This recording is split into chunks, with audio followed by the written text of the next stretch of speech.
complete innocent of all charges. Happy New Year from Vince and Ian. Hello, welcome to episode 33. Yes, not 33 and a third. It's 33 of Talking Elvis, the podcast. I feel like I haven't done one of these for ages. Now, what do I do at this point? Oh, I know. I'm Vince Wright, and here's Ian Gray. I'm going to say, dear listener, why didn't I do one in January? And we've done this one today, and I did an interview that we're going to play in a minute, and I was talking to the guests. And I realised the reason I haven't done one, I got disillusioned. I had a disillusioned January with the Elvis world. Oh. I did, because every time I went into a forum or Facebook or something, it was whinging and whining. And is it me? But we don't need that, do we? Was it anything specific, or was it just... No, it was either, you know, if the forum is full of unicorns and rainbows, then great. I'm not interested, but go nuts. You know, do your thing. Yeah, but if it's in one where everybody's having a chat and it's like, what's your view on this? And then people start going, you're wrong, you're wrong, you're wrong. Well, no, the idea is, let's have a proper debate. You know, that's what conversation's about, isn't it? Yeah.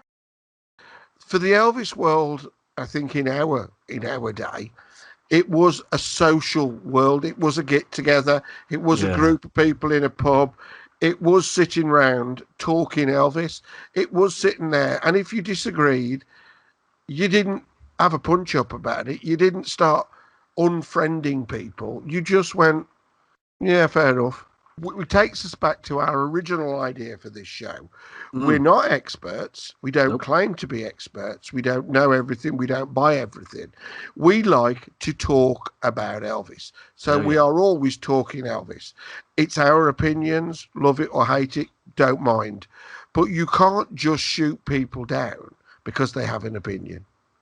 The point of having an opinion is so you can debate somebody else's opinion at the same time and agree to disagree. You don't have to agree with everybody. It's not mandatory. A little more conversation with talkingelvis.co.uk. Yes. You've been doing stuff you've been talking to other people on your own. What's going on here? Tell me all about it. Well, do you remember a long time ago in a galaxy far, far away, or this very podcast in August, right? Mm-hmm. We had an interview with a young lady called Olivia, and she got in touch with me about ETAs, and it was really good. And I said, well, we'll have a little bit of a chat. And the chat turned into a really big chat, and it became a whole episode. Really good. Anyway, good episode. Yeah. She lives in Cleveland, Ohio. Yeah, I always have a problem with Ohio. I have to say it really slowly and enunciate it properly. Yeah. Yeah, in America. I always thought it was Ohio. Ohio. Yeah. Yeah. Anyway, she's from Cleveland, Ohio. What do they call it? The Midwest, isn't it? It's like somewhere in the Midwest. They always say it on the telly, don't they? We're not very good at geography. Sorry, folks. That is home of the Rock and Roll Hall of Fame. Indeed. So chatting, I said, next time you go, do us a bit of a review. So she's taken umpteen thousand photos, read every word that's ever been printed on the wall. Wow. It sounds an amazing place. That's a holy grail, isn't it, for music lovers in general, is surely? Especially us. Wow. And it is lovely that, we talk about Elvis and his influence. We've said many times that we think it's sort of downplayed his importance in rock and roll history. Here, he is front and center, your main man, which is great. So let's have a listen. And we'll introduce Olivia, and she can tell us all about it. So this is her shining moment, because I can't get a word in. It's brilliant. It's my kind of interview.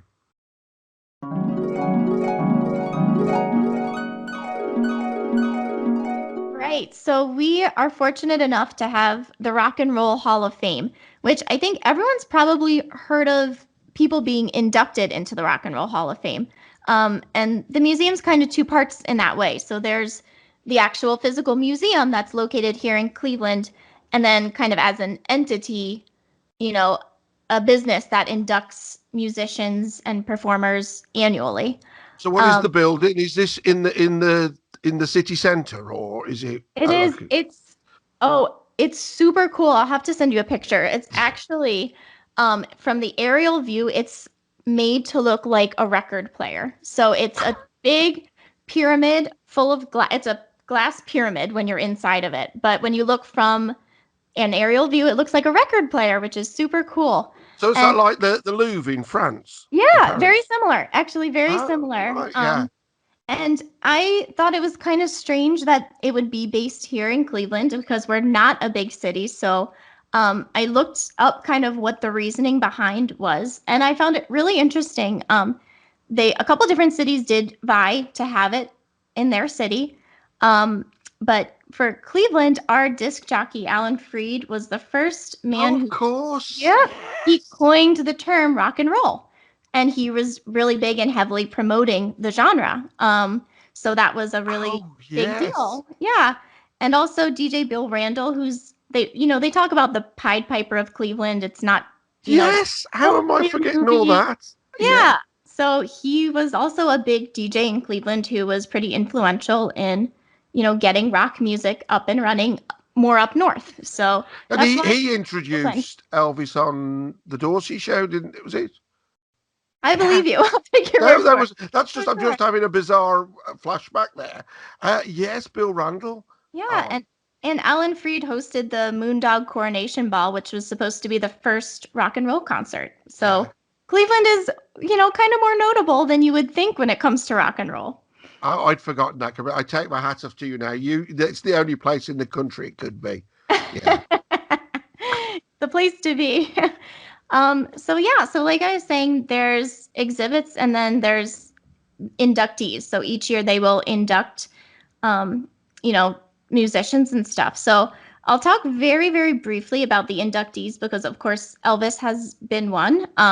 And then we can kind of dive into the exhibit with more of a focus on the Elvis exhibit. That sounds good to you? Thank you. Yes. Cool. So with the inductees, there's 4 different categories. So there's performers, and that's what most of us would have heard of. Elvis was the first performer to be inducted the first year, which is really cool.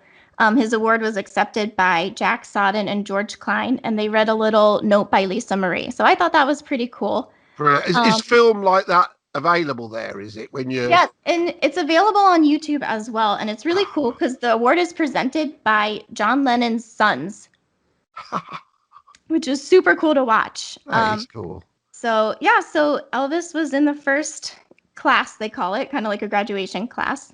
But what I thought was really, really cool is there's another category of inductees called musical excellence. And only 22 people have ever won this award and been inducted into this category. And they are just people who have changed the course of musical history. So they're not the lead singer of a band. They are other musicians who have changed the course of musical history. Oh, right. So out of these 22 people, there are so many who have worked with Elvis. So I'll just name a few, like Bill Black, James Burton, DJ Fontana, Scotty Moore, Hal Blaine, Chet Atkins, Floyd Kramer, Steve Douglas. So 8 of the 22 are people who work directly with Elvis. Supergroup, yeah. Just crazy that, not just only Elvis. When we listen to him, our experience is a lot of it, the amazing musicians he worked with as well. And those musicians have been influential in their own way, which I thought was really He picked the best of the best, didn't he? Absolutely. Yeah. Absolutely did. And then there's early influences. So these would be artists who predate the birth of rock and roll, but had a big influence. So someone like Billie Holiday, Nat King Cole, someone like that. And then the final category is Ahmet Ertegun. So these would be professionals like songwriters, producers, and DJs, things like that. And Sam Phillips has won that. Oh, yes. So I just wanted to mention a little bit, looking through that list and just seeing how many people related to the Elvis world. And Lieber Staller also had won that award. So very cool there. So that list, even for the non-Elvis people in the list, it's how to build your ultimate record collection, isn't it? Oh If my you gosh. just have Yeah, one greatest hits of everybody on that list, you've got the absolutely. best of the best again, haven't You you? absolutely do. Yeah, yeah. So then there's the actual physical exhibits in the museum. And they have some permanent and some temporary exhibits, which is nice that there's, traveling exhibits that they loan out to other places as well. Um, so there are 6 permanent exhibits, and I know lists can be boring, but I am going to make a point about this, so I'm going to list off the 6, okay? So the exhibits inside are called The Roots of Rock, Cities and Sounds, Legends of Rock, Right Here, Right Now, The Music of Cleveland, and Elvis. And just seeing it listed like that blew my mind, like being a fan, you forget kind of, you love Elvis and you kind of forget the enormity of him and his influence. And he gets his own exhibit while the Beatles, Michael Jackson, Jimi Hendrix, those get lumped into legends, and Elvis gets his own. So I just thought that was That is so great. fascinating. And isn't that weird in that artistically, I should think more people talk about the art of the Beatles than the art of Elvis, because Right, Elvis has become that little bit of a parody, I suppose. But right. this is the people who matter. No, isn't it? This is Exactly. yeah.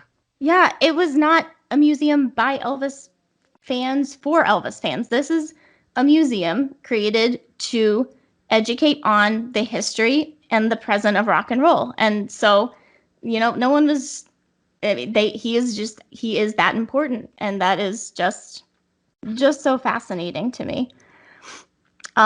So yeah, so I'll kind of discuss. I won't go through each of those exhibits because it's, the museum takes so many hours and it would take, maybe a second episode if we really wanted to dive into it. But I think this is I'll going to encourage people to go. I It's hope talking so. to you now. It's on my bucket list, definitely now. It's just incredible.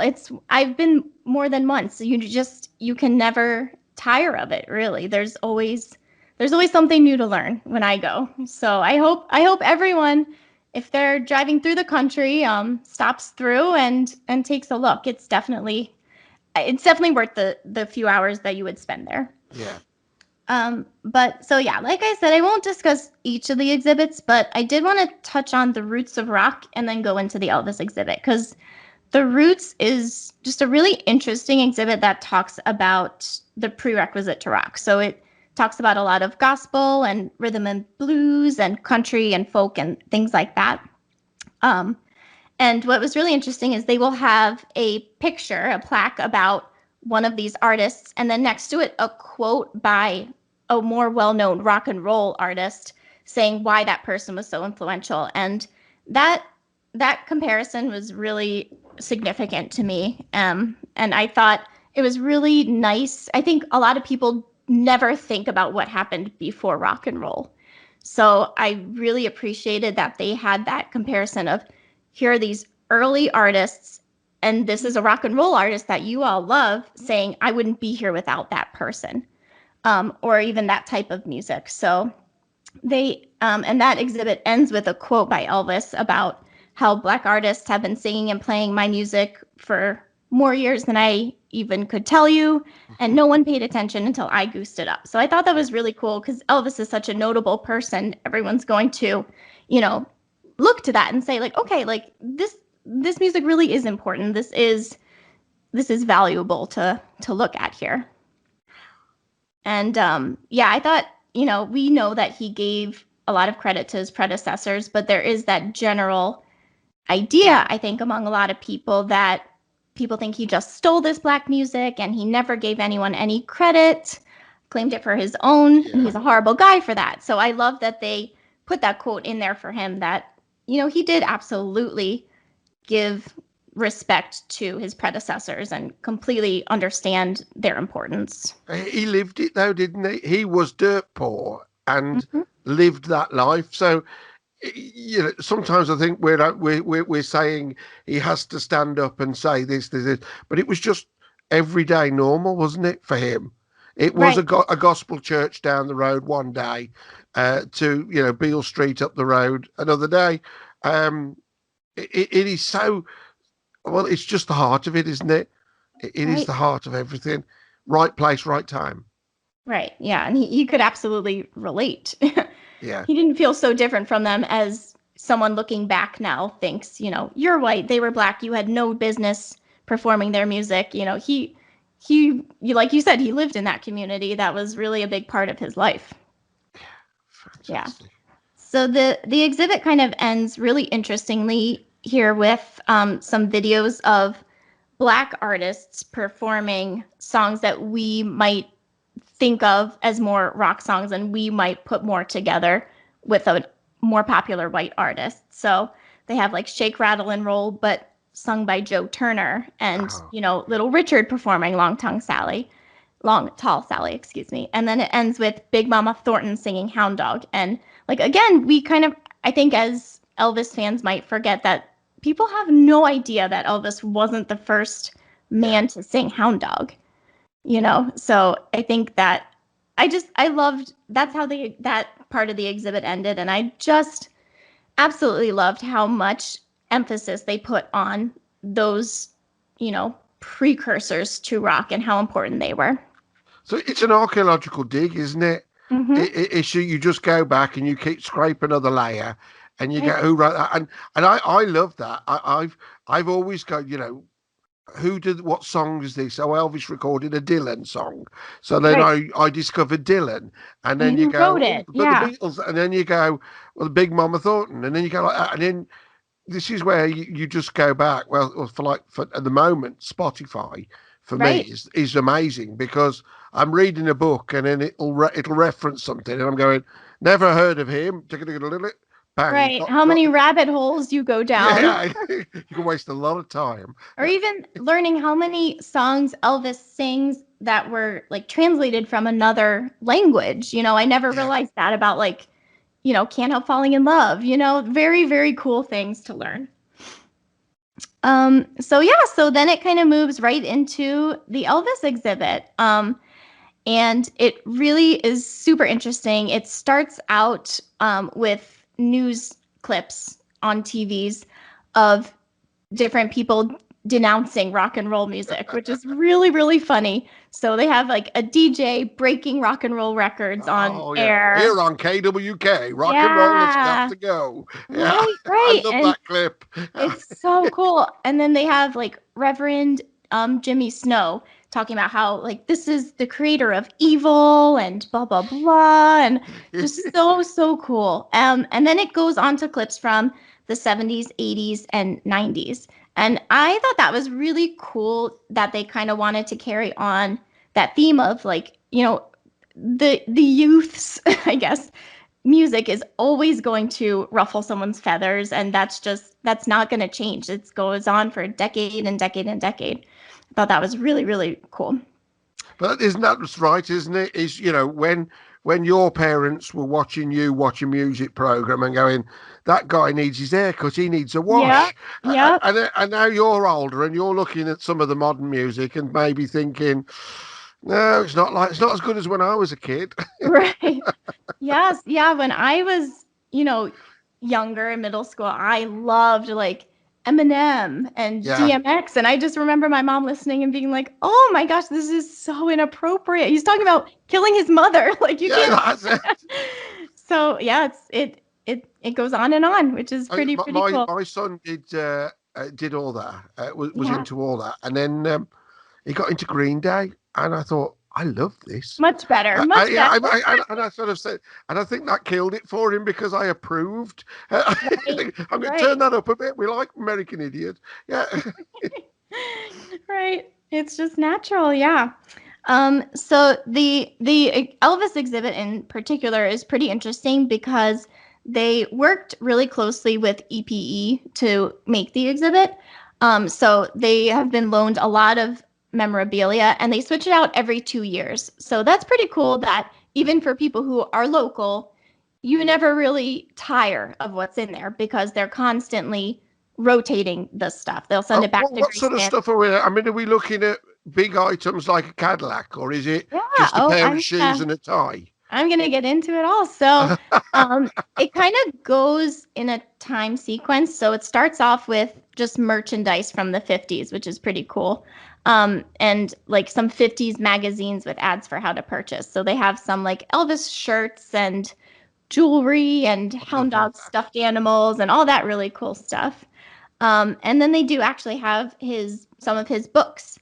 And we know that he liked to make notations in the margins and stuff. So the books are open to the pages where he made notes, and you can just, you're just looking, you're inches away from Elvis's handwriting. And What I've sort of never books are been. these? Is this religious things or Yes, mostly spiritual yeah. things? Yep, mostly the religious. And this is, for someone like me who's never been to Graceland, I've never seen an Elvis artifact in person before this. So it's really, really cool. Just the other side of an inch of glass. Yeah. Right, right. And they have his medal from when he won the JC's 10 Outstanding Young Men of the Year. Oh, is that there? Is it? Yeah, All right. there. Yeah, that's really, really cool. They have a lot of clothes, nothing super, super notable. They have like a leather jacket that was made by the same tailor who made his gold lame suit. It would have been cool if like the gold lame suit was there, Yeah. but And they want you to go to Graceland for that, don't exactly. they? Yeah. Yeah. You pay the money. Yes. Yeah, and they have that gold suit that Bill Ballou made for the 68 special that Elvis refused to wear, which Yeah. that was kind of cool to see because I had always heard that story. Yeah. So this is the suit that Elvis saw and said, absolutely not. Nothing ever got thrown away, did it? No, I just think the back of Graceland must be like American Pickers. If you ever watch that, I love that show. Just Yes, yes, barns yes. full of junk. Yeah.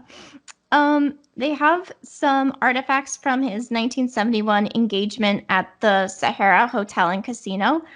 So they have some letters to Colonel Tom Parker, which I thought was interesting because that is such an Elvis specific thing that no one else, just general public walking through the exhibit would really, I don't think they would recognize that name, but I thought that was pretty cool. He's not been inducted, has he, in any shape or No. form? No. I don't think any managers were actually. Yeah. No, I was just thinking of him and Brian Epstein, whether they No, yes. got a look in or not. No? That's something good, interesting to consider because, where would their artists have been without them? Yeah. So that's really interesting.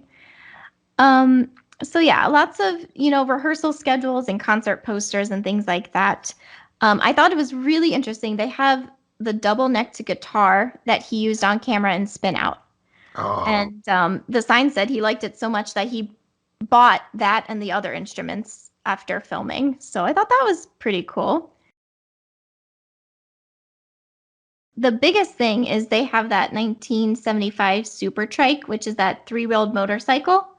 And a picture of him riding it with Linda Thompson on the back. Oh, lovely Linda. Yes. Lovely Linda. Yes. And then there's a video, and the video is really, really interesting. It gives kind of an overview of his life and career with clips of performances throughout his life. So from like the Tupelo Fairgrounds all the way through Aloha.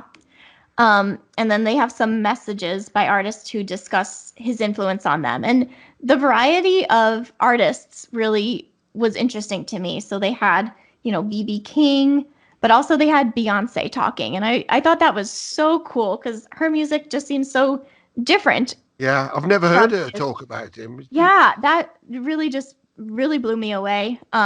Keith Richards and Bruce Springsteen, people who you would more expect to have a connection, but just seeing Beyonce there really, really made me happy.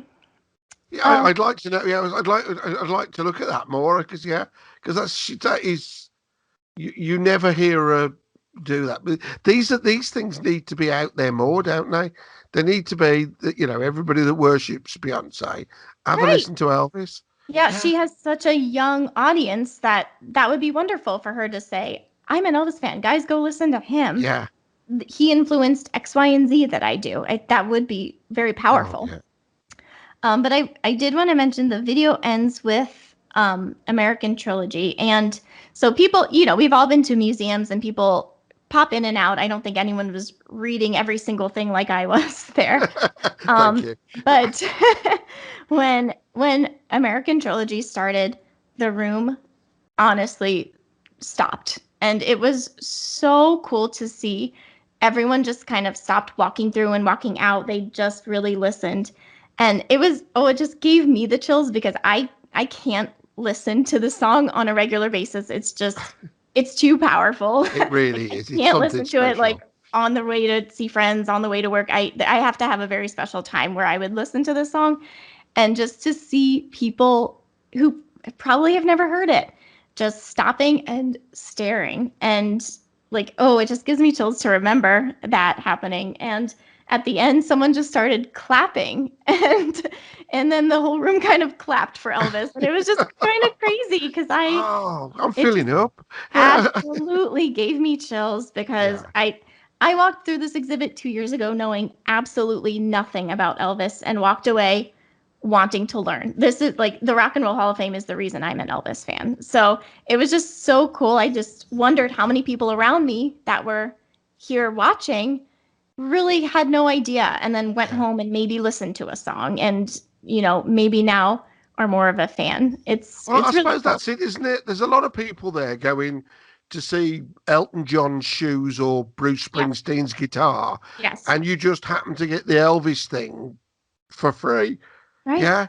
So, I mean, when you went first time, Yeah. what music were you what exhibits were you particularly keen on that grabbed you because that's why you went?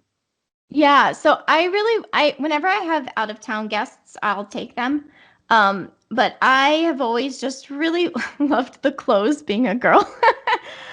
They have honestly beautiful costumes. Like the Supremes costumes are stunning. So they have really, really beautiful outfits. They have like Michael Jackson's white glove there, which is so cool. So I've always just kind of, and I've always been involved in music. I've always been a really big music fan. So I've been interested in reading, but never one of those people who would read every single word on every single plaque, and just really kind of went more for, to poke around, but not to really educate myself. But when I went, 2 years ago, my parents were visiting from out of town. So I brought them. And that's when they were kind of taking a longer time in the Elvis part. So I started reading, and I remember my parents were not big Elvis fans. I think they have a basic knowledge of him, like an average knowledge of him.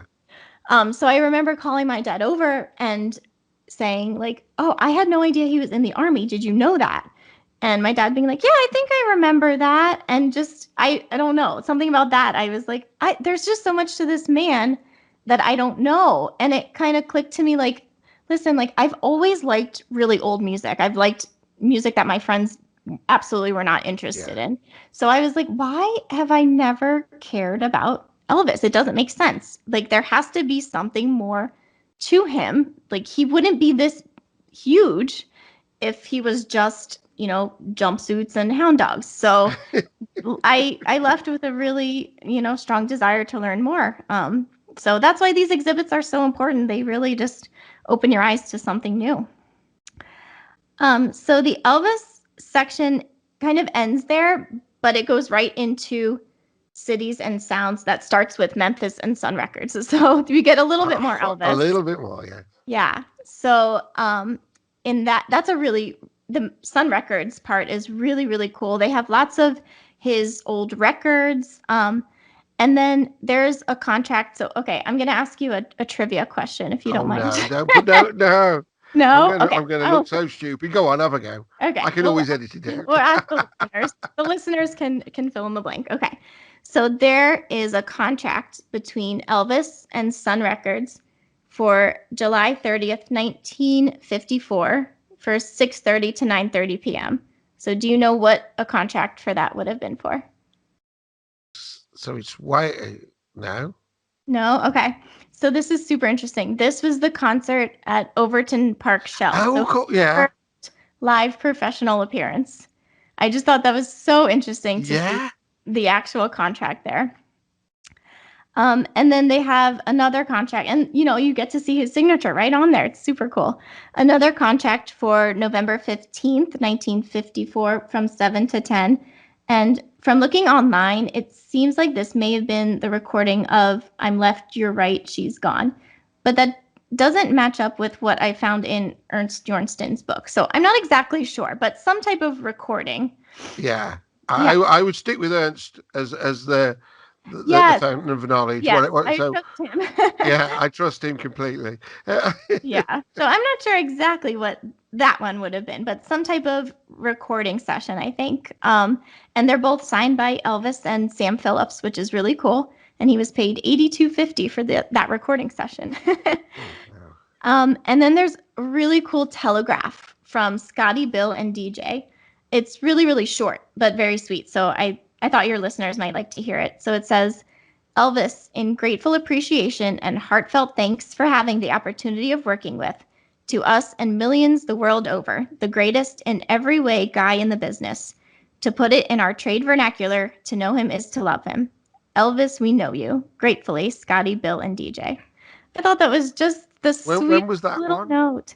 It didn't have, I don't know. I don't think I had a date on that one. Oh, that's great. But super, super sweet. It shows kind of a little bit about their relationship at that time. They were just really, it seemed like they worked together really well, really appreciative of It's just a bunch of young lads doing what Yeah, they want to have do, isn't fun. it? Yeah. And then some records, like I said, there's like a little video that has DJ Fontana, Sam Phillips talking about Sun Records and that era. And then the very last Elvis related item is a 1942 acoustic guitar that belonged to Elvis. And it says that this was the guitar that he used while performing and in the 1955 Sun sessions until June 15th of 55 when he purchased a new guitar. So this would have been the guitar we hear on like Trying to Get to You and Baby Let's Play House and I Got a Woman and Mystery Train. So really, really cool that this actual guitar is just right there. And there's That is a so piece much of history, isn't it? Yeah, in that one piece of the whole museum, there's just so much history. And that, I mean, you couldn't put a price on that, could you? No, absolutely not. And I've seen, so this is the guitar that has those stick-on letters that spell Elvis, but the S is missing. And I remember seeing that it had been up for auction a while ago. So I'm not sure how much it went for or how it got in the hands of the Rock Hall. But I know there's a nice Scotty Moore website. I guess he used to run it, and I'm not sure who runs it right now. But he discussed that Elvis would break strings all the time, and he was super, super hard on his instruments. And it kind of makes sense that his stickers were falling apart, and there's all these marks in the guitar. So it was kind of cool to have read that and then see the guitar in person, and you're like, yeah, he really did beat this up. Oh, it's funny, is it? Because a lot of people go, "Oh, he didn't really play guitar; he just wore it. It was a fashion statement." But that's living proof that he beat hell out of it, didn't he? Yeah. I mean, he never claimed to be the best guitarist in the world. He didn't have to be. I think that punk and rock and roll are exactly the same. It's accessible, isn't it? You learn 3 chords and you have an attitude, and you just get on with it. Yeah. So like I said, that's kind of where the Elvis stuff ends, and then it goes on to like the Legends of Rock that discusses like the British invasion and all that. And then there's a section on current music, and it ends with a quote. Like while you're walking out of the museum, there's a quote by Pharrell Williams on the ceiling, like the wall towards the ceiling, that says, "Some people say there's nothing new under the sun.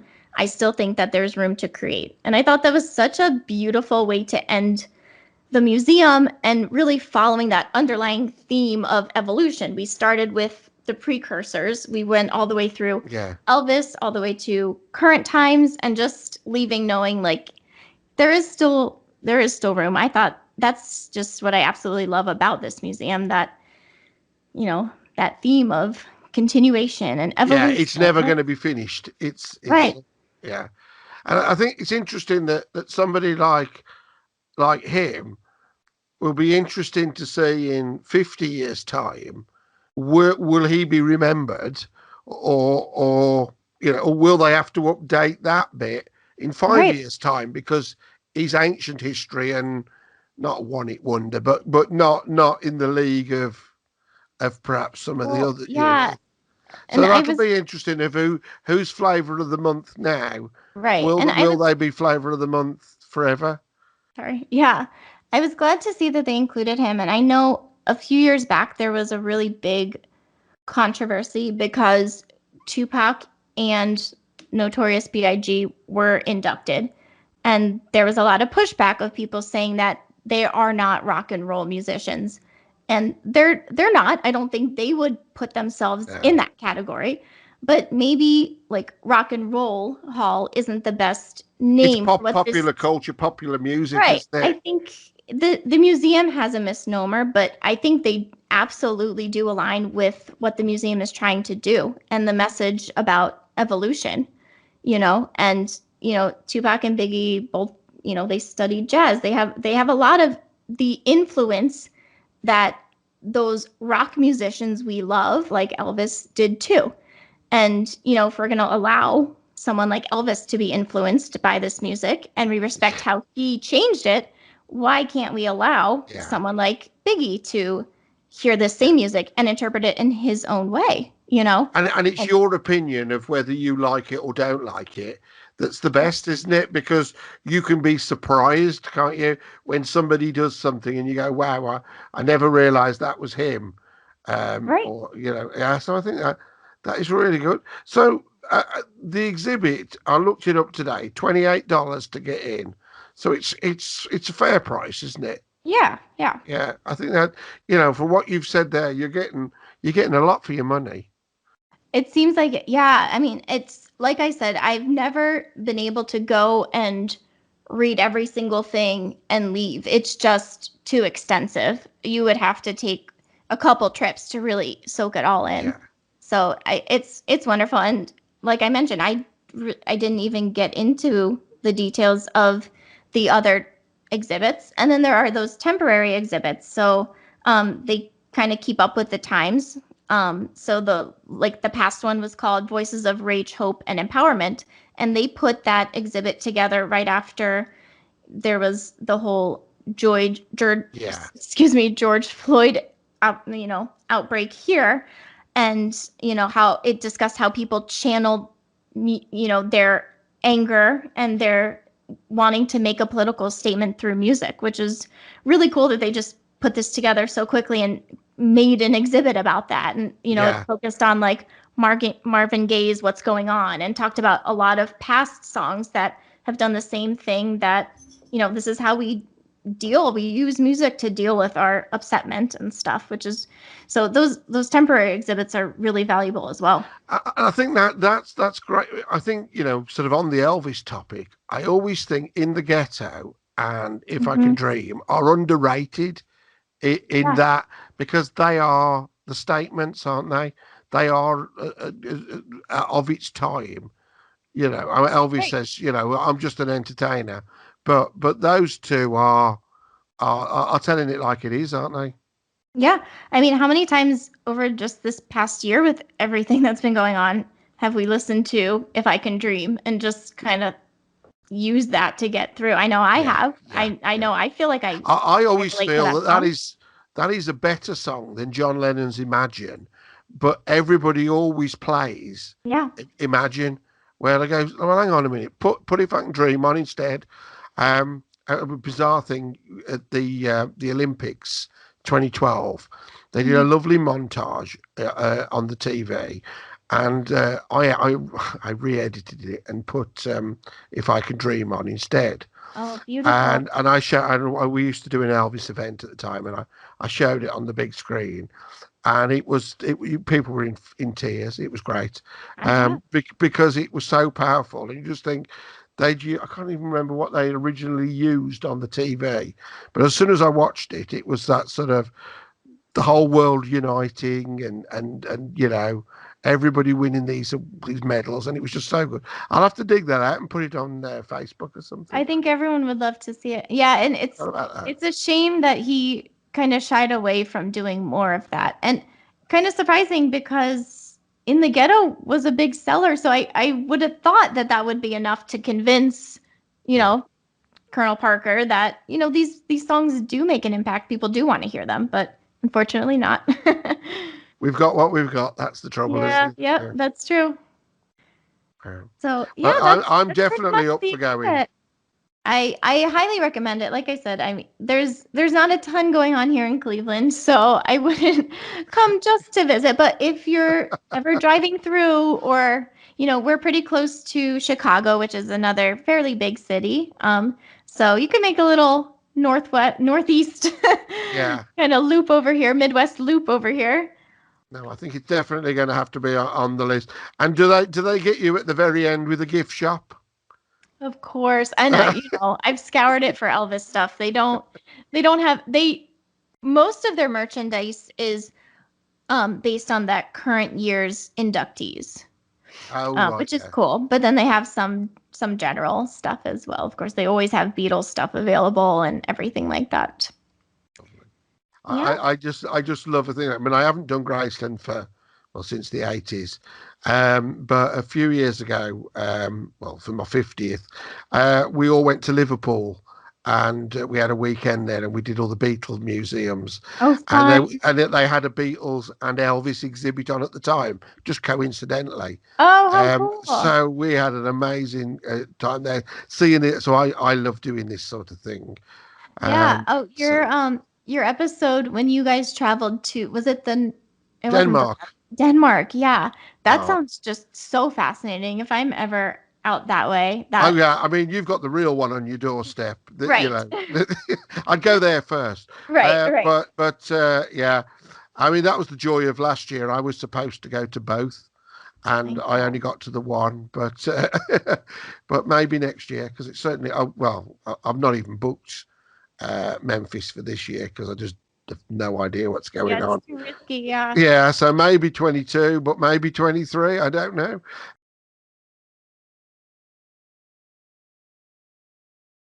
This is Henrik Knudsen from the Memphis Mansion in Randers, Denmark, and you are listening to the Talking Elvis podcast. I'm in the same boat. I was hoping to go in September for my birthday, and of course that didn't end up happening. So as soon as it's safe to travel and it's open, and I'm definitely going to do it. Brilliant. Oh, that's great.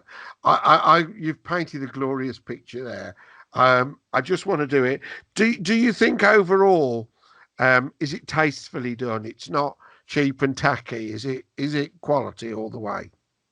It 100%. It absolutely, and they don't talk about anything negative at all. But on the same token, I know I keep going back to those predecessors. I think they kind of didn't shy away from making a strong point that you guys are here to see probably Ozzy Osbourne's guitar, which is, I'm not saying that's not valuable. But we're going to talk about this first, because you guys need to know where this stuff came from if you are going to call yourselves rock and roll fans. So I think, they don't say anything inappropriate, and they definitely don't talk about anything negative about Elvis or anyone else. But they make the points that they want to make. I am very impressed with how it's done. Oh, good. This is where you go to a hard rock cafe and you sort of run around trying to find the one Elvis item they've got, and to have all this thrown in on your doorstep must be brilliant. Well, even like they have just not even behind glass, like Jerry Lee Lewis's grand piano. It's just so cool that it's within reaching distance. It's just I just the whole thing. It was such a great day. But is Bill Randall and Alan Freed, is there any sort of exhibit to them there? Or is there I don't mean a gravestone, but is there a plaque on the building or anything? There is one building, a high school. It's called Brooklyn High School near. Oh, that's where they filmed the. Yes, and there's a plaque there. Oh, okay. There's a very popular cemetery here. Actually, it used to be walking distance from my apartment when I lived over there, and that's where Alan Freed is buried. Oh. I wish there were more. And I had thought about stopping by Brooklyn High School, but I wasn't sure how they felt about strangers going to the high school. Well, if you ever do a visit there, we'll have you back on straight away. Okay, Yeah, yeah. because that is that film is my holy grail. That I have, like I've yes. collected actual 16mm film, 35mm film over the years and projected, and I've had a big thing about films and film fairs, and I've always had the dream of finding that canister of that. So that is an amazing thing for me. I know. Yeah. I've flipped that over in my mind so many times because if someone has it, what do you think they're waiting for? Yeah. I don't know what the purpose would be to keep waiting, or when are they planning to release it? Yeah, and the other side of it is, did it get junked? Did some filmmaker who made it put it in a cabinet, died, and the family just I trashed had it? no idea. Yeah, Yeah. I just thought, yeah, it's granddad stuff. Just get rid of it, and it's never going to be seen again. But it's never come out. There isn't even 2 seconds of it. There isn't. Oh, it's yeah. If you ever get to go there, please come back and tell us about that and take a ton of Sure. pictures. Yeah, I've looked up other places around here that Elvis had performed, but the buildings have been since knocked down because I thought that would be cool to just, take a walk inside and say oh, that's where the, stage was and that's Yeah. where he stood. But anywhere in Cleveland where he performed has since been renovated and knocked down. So that's so unfortunate. Like being a new Elvis fan, there's so many places I've been. I'm kicking myself. I didn't care then, like just looking around Vegas and Yeah. around, California and New York. Like I was born in New York. I've been to New York a million times, but there's so many places there that you could see. This is where he recorded so and so. This is, Oh, so you're you're a New Yorker. Yes, I was born in Brooklyn. Oh, right. So are you a Springsteen or a Billy Joel fan? Billy Joel all the way. And me. Oh, that's good. Yeah. Yep. I've seen Billy Joel 100%. so many times. That's brilliant. Yeah, anytime he or Elton perform, I'm there. I've seen them. Yeah, I never gets old. Oh, that is great. All right. You're even better now. You're on the radar. Well, I'm going to have another look at the website, I think, and put it on my bucket list and start to plot and plan. Yeah, so if I go to Memphis, should I fly over? It'll only treble the price of my holiday, won't it? Yes, well, please let me know if you're ever in the neighborhood. Yes, We you can take a show tour me the together. nearest diner. Yes, oh, that's good. Brilliant. Is there anything else you'd like to throw in on that? You've been absolutely thorough. Yeah, no, I hope I think I mentioned everything. Yeah, if anyone's, like I said, if anyone's ever in the area, it's worth your time. It's worth the small admission fee. Absolutely. Oh, great! Now you've blown me away there. You've absolutely sold it.